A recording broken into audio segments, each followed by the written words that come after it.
지난주에 우리 교회에서 성경 암송 축제가 있었고, 또 우리 교회는 매일 성경을 통해서 계속해서 성경을 아침마다 묵상을 하고 있습니다. 우리 교회는 성경을 늘 가까이 하고 공부하고 연구하는 교회입니다. 여러분들 매일 성경 열심히 참여하고 있으시죠?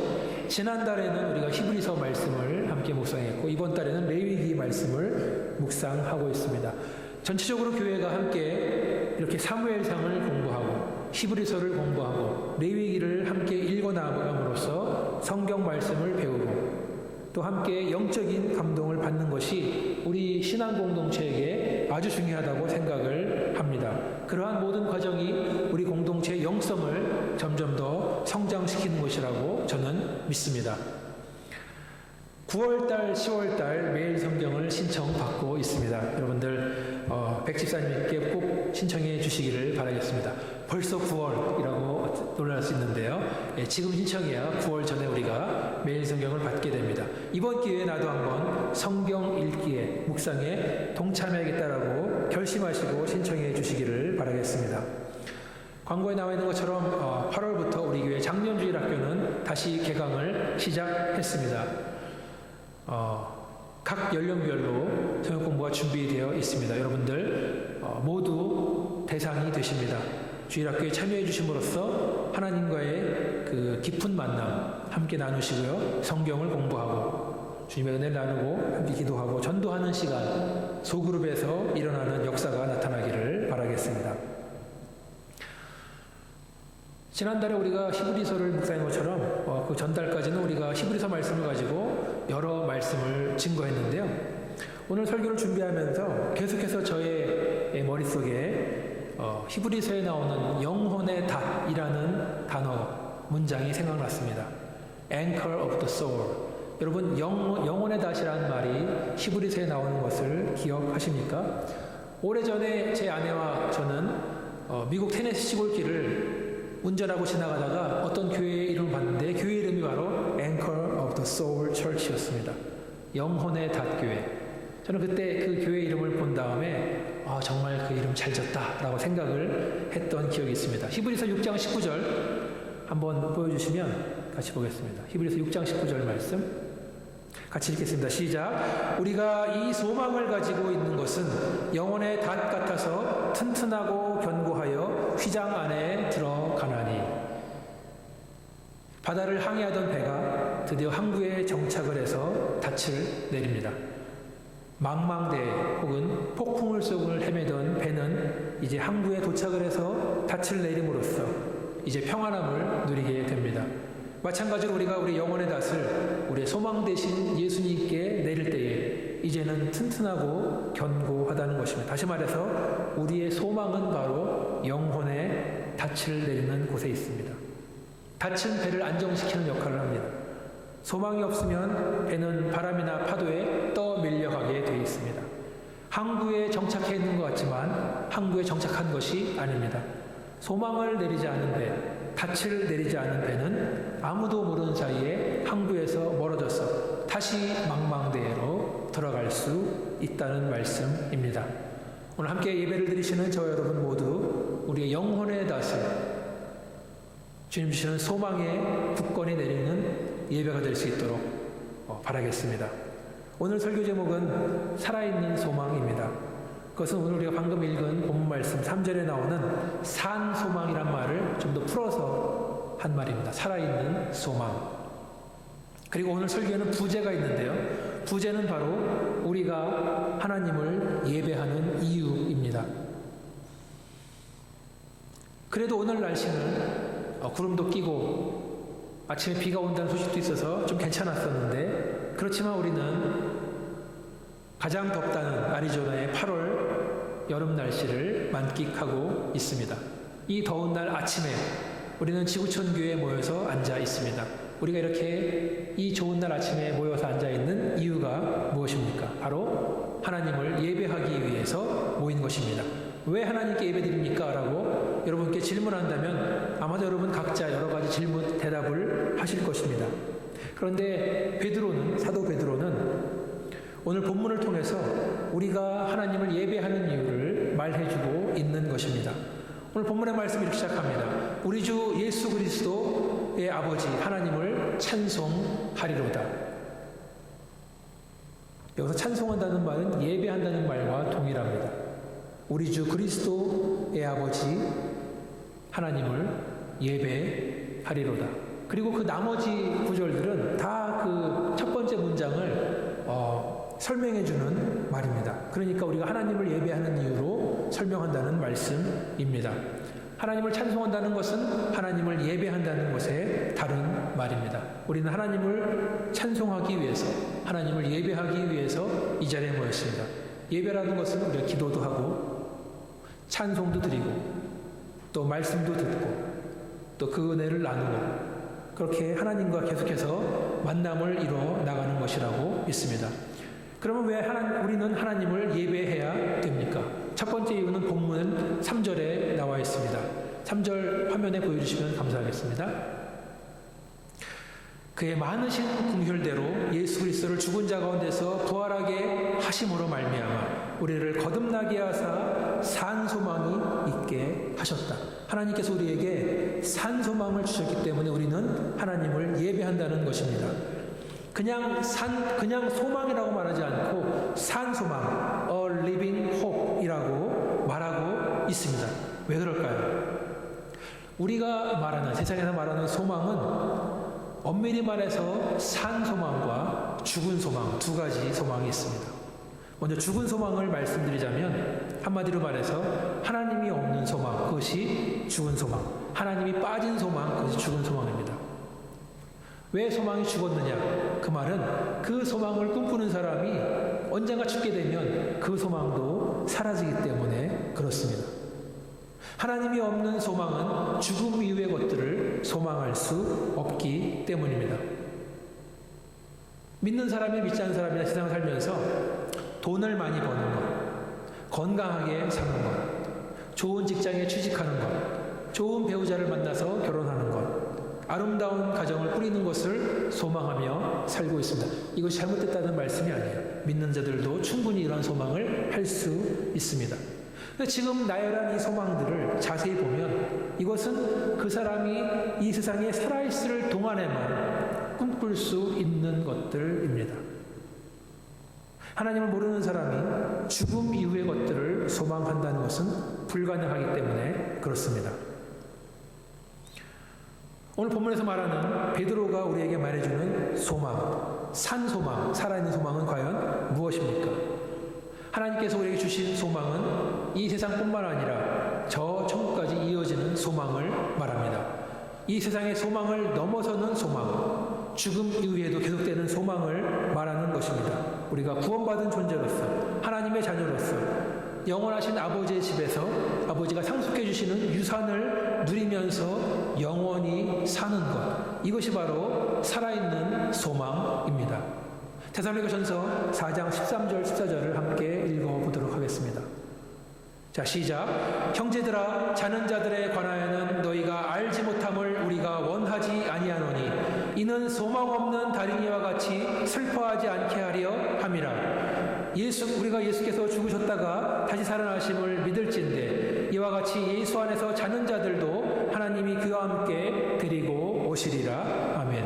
여기서 소망 없는 다른이라고 표현했는데 이것은 살아있는 소망이 없는 사람들을 말하는 것입니다. 다시 말해서 죽은 소망을 가진 사람을 말하는 것입니다. 소망이 없는 사람들은 죽음을 슬퍼할 수밖에 없다는 말씀입니다. 왜냐하면 그 이후의 것을 알지 못하기 때문에.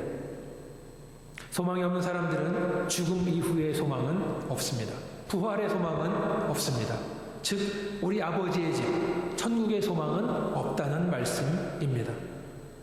지금 읽은 데살로니가전서에서 말하는 소망이란 것은 바로 주님 안에서 죽은 자들은 반드시 다시 살아날 것이고 예수님이 다시 오시는 그날 언젠가는 우리들과 함께 공중에서 주 예수 그리스도를 맞이한다는 소망이 있다는 말씀입니다.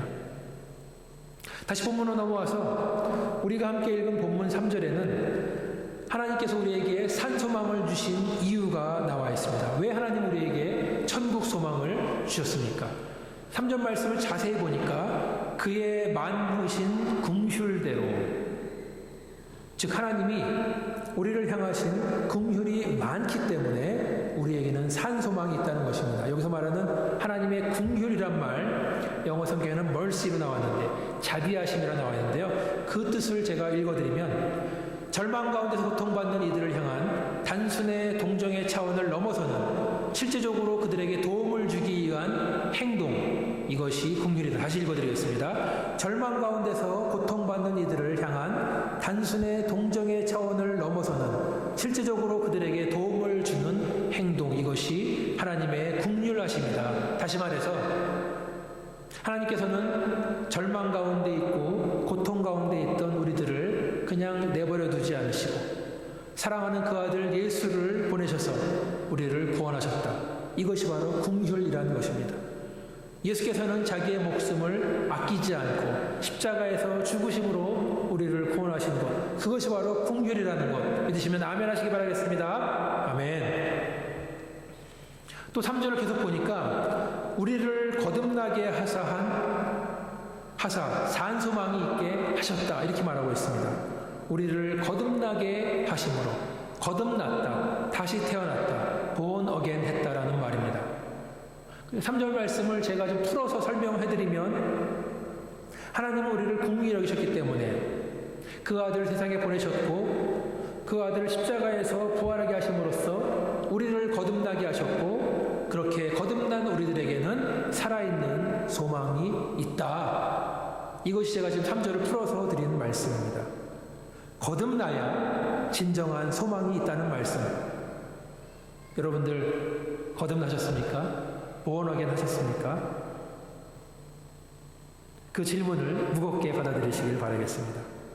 요한복음 3장 3절에서 8절을 보면 예수님과 디모데모의 대화 중에 거듭난다는 것, 다시 태어난다는 것에 대해서 나옵니다. 같이 한번 읽어보겠습니다. 시작. 예수께서 대답하여 이르시되 진실로 진실로 내게 이르노니 사람이 거듭나지 아니하면 하나님의 나라를 볼 수 없느니라. 니고데모가 이르되 사람이 늙으면 어떻게 날 수 있사옵나이까? 두 번째 모태에 들어갔다가 날 수 있사옵나이까? 예수께서 대답하시되 진실로 진실로 내게 이르노니 사람이 물과 성령으로 나지 아니하면 하나님의 나라에 들어갈 수 없느니라. 육으로 난 것은 육이요 영으로 난 것은 영이니 내가 내게 거듭나야 하겠다 하는 말을 놀랍게 여기지 말라. 바람이 임의로 불매 내가 그 소리는 들어도 어디서 와서 어디로 가는지 알지 못하나니 성령으로 난 사람도 다 그러하니라. 아멘.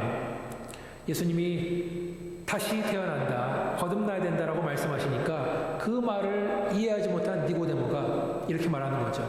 육체적으로 어떻게 늙은 사람이 다시 어머니 뱃속에서 태어날 수 있습니까? 라고 묻는 것입니다. 예수님은 사람이 물과 성령으로 태어나야 된다. 영적으로 다시 태어나지 않으면 하나님 나라에 갈 수 없다라고 말씀하십니다. 육으로 난 것은 육으로 끝나는 것이고 영으로 난 것은 영이기 때문에 그렇습니다. 우리가 영적으로 다시 태어나야 천국에 간다고 말씀하시는 것입니다. 또한 요한복음 1장 12절에서 13절, 아마 지난주 암송구절에 있던 것 같은데요. 시험 봤던 것들 같이 한번 읽어보겠습니다. 시작. 영접하는 자 곧 그 이름을 믿는 자들에게는 하나님의 자녀가 되는 권세를 주셨으니 이는 혈통으로나 육정으로나 사람의 뜻으로 나지 아니하고 오직 하나님께로부터 난 자들이니라. 하나님께로부터 다시 태어난 자들이다. 거듭난 자라는 말씀.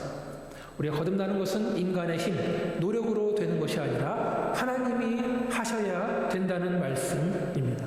하나님께서 우리를 거듭나게 하셨습니다. 하나님께서 우리로 하여금 예수를 믿게 했다는 말씀. 거듭남에 대해서 하나만 더 찾아보겠습니다. 베드로전서 오늘 본문에 나와 있는 1장 23절에서 25절 말씀. 베드로전서 1장 23절에서 25절 말씀 같이 한번 읽어보겠습니다. 시작. 너희가 거듭난 것은 썩어질 씨로 된 것이 아니요 썩지 아니할 씨로 된 것이니 살아있고 항상 있는 하나님의 말씀으로 되었느니라. 그러므로 모든 육체는 풀과 같고 그 모든 영광은 풀의 꽃과 같으니 풀은 마르고 꽃은 떨어지되 오직 주의 말씀은 세세토록 있도다 하였으니 너희에게 전한 복음이 곧 이 말씀이니라. 아멘. 우리가 거듭난 것, 다시 태어난 것은 하나님의 말씀으로 되었다. 살아있는 하나님 말씀. 항상 있는 하나님 말씀, 영원하신 말씀을 우리가 거듭났다는 말씀입니다. 그 하나님 말씀을 우리 인생과 비교해 본다면 우리 인생이 뭐라고 그랬죠? 모든 육체는 풀과 같고 그 모든 영광은 풀의 꽃과 같다. 참 우리 인간의 인생을 참 허무하게 생각하는 말씀입니다. 인간의 삶은 마치 들판에 핀 풀과 같고 그 삶의 정점은 마치 내일 시들어버릴 꽃과도 같다. 시간이 지나면 풀은 마르고 꽃은 떨어진다. 주님 없는 인간의 삶은 매우 짧고 허무하고 유한하고 순간적으로 지나간다는 말씀입니다. 그에 비해서 하나님 말씀은 살아있고 영원하다, 변치 않다. 그 영원하신 하나님 말씀이 우리의 거듭남의 증거, 우리의 믿음의 증거라는 말씀입니다. 하나님께서 우리에게 이러한 산 소망을 주셨기 때문에 우리는 하나님을 예배합니다. 이것이 우리가 하나님을 예배하는 첫 번째 이유입니다. 여러분, 산 소망이 있으십니까? 그 소망으로 여러분의 그 힘든 시기를 이기시고 여러분의 미래를 하나님께 맡기셨습니까? 소망으로 충만하신 저 여러분 되시기 주님의 이름으로 축원합니다. 그 소망으로 하나님을 찬양하고 예배하시기를 바랍니다. 두 번째로 우리가 하나님을 예배해야 되는 이유, 하나님께서 우리에게 유업을 주셨기 때문에 그렇습니다. 4절 말씀 같이 한번 보겠습니다. 오늘 본문 4절 말씀 4절 같이 읽을까요? 시작. 썩지 않고 더럽지 않고 쇠하지 아니하는 유업을 잊게 하시나니 곧 너희를 위하여 하늘에 간직하신 것이라. 자, 여기서 유업이라는 말의 뜻이 뭡니까? 유업은 유산, 상속을 말합니다. 유업이란 말은 부모가 자녀에게 상속해 주는 것을 말합니다. 아유, 제 부모님 별로 가진 게 없어서 줄 게 없는데, 그럴지 몰라도 하나님께서 우리에게 유업을 주신다. 상속해 주신다는 말씀. 다시 말해서 저 여러분은 하나님의 자녀이기 때문에 유산을 받을, 상속받을 자격이 있다는 말씀입니다. 하나님이 우리에게 주시는 그 유산, 유업, 어떤 유산입니까? 오늘 말씀해 보니까 그것은 썩지 않고 더럽지 않고 쇠하지 않는 유산이다. 이 세상에 아무리 값진 것이라고 해도 그것은 언젠가 썩어질 것들입니다. 돈, 보물, 주식, 증권, 뭐 어디 회원권, 우리가 좋아하는 모든 것들, 언젠가는 사라질 것들, 언젠가는 썩어질 것들입니다. 좀 전에 읽은 말씀처럼 인생이 풀과 같고 그 영광은 풀의 꽃과 같은 것들, 시간이 지나면 사라지는 것들, 썩어질 것들. 그렇지만 하나님이 주신 유산은 썩지 않는다고 말씀하셨습니다. 또 이 세상 것들은 우리를 더럽게 하지만 하나님이 주신 유산은 더럽히지 않는다고 말하고 있습니다. 왜 세상의 것들이 더럽습니까? 물질을 예로 든다면 물질 그 자체는 중성입니다. 더럽지 않은 것이다. 그냥 아무것도 아닌 거예요. 물질이에요. 그렇지만 그 물질에 인간의 탐욕이 들어갈 때 그것은 더러워집니다. 사람들을 탐욕에 빠뜨립니다. 사람들을 물질의 노예로 만들어 버립니다. 돈의 노예가 되지 말고 돈을 다스리라 했지만 그것은 인간의 힘으로 불가능합니다. 견물생심. 돈을 다스리는 것조차 그 순간순간의 삶에서 예수님의 도움이 필요한 줄 믿습니다. 그래서 성도들은 이렇게 돈을 벌어라 이런 말이 있습니다. 돈을 많이 벌어라. 그리고 돈을 많이 써라. 그리고 돈을 쌓아두지 마라. 이 땅에 쌓아두지 말고 천국에 쌓아두라는 말입니다. 여러분, 우리가 기독교인으로서 자기가 맡은 일에 성실하게 최선을 다하는 것 중요합니다. 그러다 보면 자연스럽게 돈이 벌리게 돼 있습니다. 그런데 우리 성도들은 그 돈을 좋은 일에, 하나님이 기뻐하시는 일에 그 돈을 사용함으로써 우리가 물질의 노예가 되지 않고 물질로 하나님께 영광을 돌릴 수 있다는 것입니다. 불가능할 수 있습니다. 그러나 매일매일 주님을 의지하고 산다면 그 유혹에서 벗어날 수 있는 줄 믿습니다. 돈의 노예가 되는 것에서 벗어날 수 있을 믿으시면 아멘 하시기 바라겠습니다. 아멘. 그것은 돈을 많이 버는 사람이나 돈을 적게 버는 사람이나 똑같이 유혹으로 다가옵니다.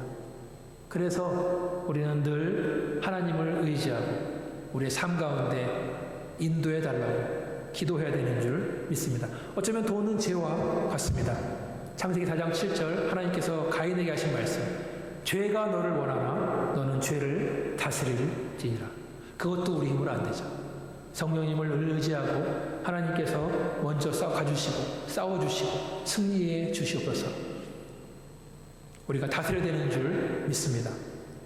하나님께서 그 자녀된 우리들에게 주시는 유업은 세상의 어떤 것과도 비교할 수 없습니다. 왜냐하면 우리가 읽은 말씀처럼 이 세상의 것들은 언젠가는 썩어질 것들, 잊혀질 것들, 사라져버릴 것들이기 때문입니다. 그러나 하나님이 주시는 유업은 영원한 것, 이 세상의 어떤 것과도 바꿀 수 없는 것인 줄 믿습니다. 빌립보서 3장 7절로 9절 말씀 같이 한번 읽어보겠습니다. 사도 바울의 고백입니다. 시작. 그러나 무엇이든지 내게 유익하던 것을 내가 그리스도를 위하여 다 해로 여길 뿐더러 또한 모든 것을 해로 여김은 내 주 그리스도 예수를 아는 지식이 가장 고상하기 때문이라. 내가 그를 위하여 모든 것을 잃어버리고 배설물로 여김은 그리스도를 얻고 그 안에서 발견되려 함이니 내가 가해진 의는 율법에서 난 것이 아니요 오직 그리스도를 믿음으로 말미암은 것이니 곧 믿음으로 하나님께로부터 난 의라. 예수님을 만나기 전에 내가 사랑했던 것들, 내게 유익했던 것들, 그 모든 것들이 실제로는 나에게 유익한 것들이 아니었다는 것입니다. 예수를 만난 다음에 그것을 깨달았다는 말씀입니다. 그래서 사도 바울은 이 모든 것을 해로운 것으로 여겼습니다. 왜 그렇습니까? 그리스도 예수를 아는 지식이 가장 고상하다는 것을 발견했기 때문에.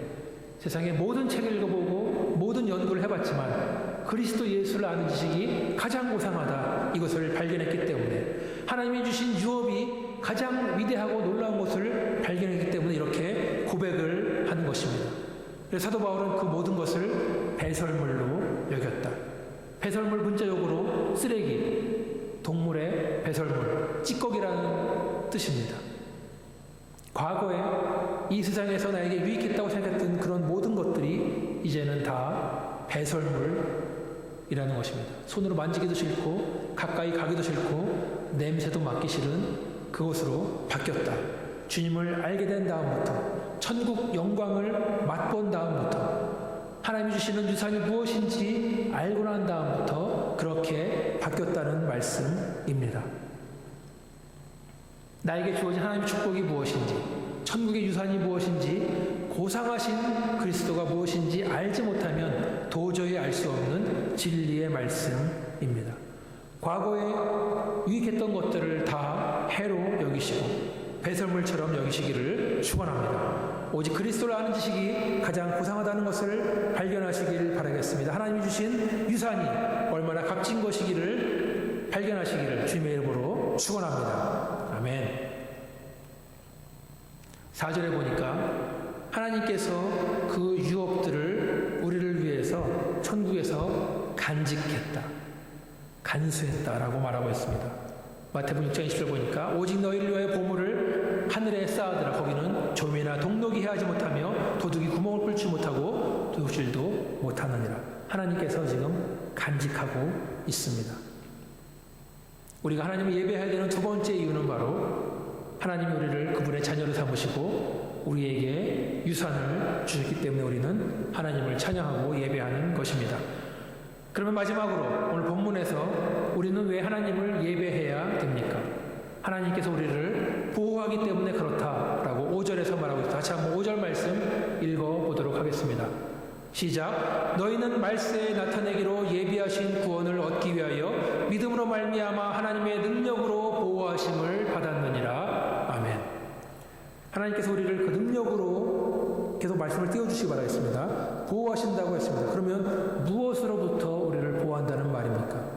5절의 처음을 보니까 너희는 말세에 나타나기로. 자, 지금 오늘 말씀에서 저와 여러분을 말세를 살고 있다, 세상의 마지막 때를 살고 있다고 성경은 말하고 있는 것입니다. 그렇다면 세상의 마지막 때, 말세는 과연 언제 시작되었습니까? 한번 설교 시간에 말씀드린 것 같은데요. 말세는 이미 2000년 전에 예수님께서 이 땅에 오셨을 때 세상의 마지막은 이미 시작된 것입니다. 그리고 언젠가 예수님이 다시 오시는 그날, 그때는 이제 세상의 마지막은 끝나고 새 하늘과 새 땅이 시작된다는 말씀입니다. 그래서 예수님께서 전하셨던 첫 번째 말씀이 바로 뭐냐면 회개하라, 천국이 가까이 왔느니라. 회개하라, 지금이 말세다라는 뜻입니다. 말세는 이미 시작되어 있습니다. 지금 우리가 함께 모여서 예배드리는 이 교회는 일시적으로 존재하는 하나님의 기관입니다. 언젠가 예수님 다시 오시면 교회는 사라질 것입니다. 그 기능은 끝난 것입니다. 왜냐하면 저와 여러분은 이제 영원한 천국, 아버지의 집으로 갈 것이기 때문에 그렇습니다. 예수님이 다시 오시기 전까지는 교회는 세상에 복음을 전하는 임무, 믿는 자들이 모여 하나님을 예배하는 임무, 성도들이 공동체를 이루고 세상 속에서 살아가는 그 임무를 목적으로 모인 일시적인 기간이라는 말씀입니다. 물론 예수님은 아직 다시 오지 않았기 때문에 교회 역사는 2000년이 지났습니다. 그러나 이 세상은 점점 정말 마지막으로 향하고 있습니다. 그리고 말세를 살고 있는 성도들은 예수를 믿기 때문에 온갖 불이익이 있습니다. 온갖 고난이 있습니다. 핍박이 있다는 말씀입니다. 그래서 하나님은 그 말씀이 하나님의 자녀들을 능력으로 보호하고 있다는 말씀입니다. 하나님의 능력으로 우리를 보호하신다. 마치 우리가 읽은 4절 말씀처럼 하나님께서 천국의 유업을 하늘에 잘 간직하신 것처럼 하나님은 지금도 우리들을 그 능력으로 보호하고 있다는 말씀입니다. 왜 우리를 보호해 주십니까? 우리는 하나님의 자녀이기 때문에, 예수의 핏값으로 산 하나님의 자녀이기 때문에, 하나님의 소유이기 때문에, 하나님은 우리 한 사람 한 사람을 소중히 여기시기 때문에 우리를 보호하신다는 말씀입니다. 하나님이 보호하시기 때문에 우리가 세상을 담대히 살아갈 수 있다는 말씀입니다. 사랑하는 여러분, 여러분은 세상을 사시면서, 말세를 사시면서 하나님의 보호하심을 필요로 하십니까? 하나님의 보호를 느끼고 계십니까? 하나님은 아무나 보호해 주지 않습니다. 그분의 자녀들만 보호해 주십니다. 우리는 매일, 매 순간을 살아가면서 하나님의 보호하심을 필요하다고 느끼는 존재입니다. 우리는 어떠한 한순간도 자기 힘으로 살아갈 수 없는 연약한 존재입니다. 하나님이 우리를 연약한 존재로 만드셨습니다. 그런데 많은 사람들이 자기가 연약하다는 사실을 잊은 채로 살고 있습니다. 내 능력을 믿고, 내 실력을 믿고, 내 주먹을 믿고 나는 강하다라고 생각하면서 살아가고 있습니다. 그러나 우리는 연약한 존재, 깨지기 쉬운 그릇입니다.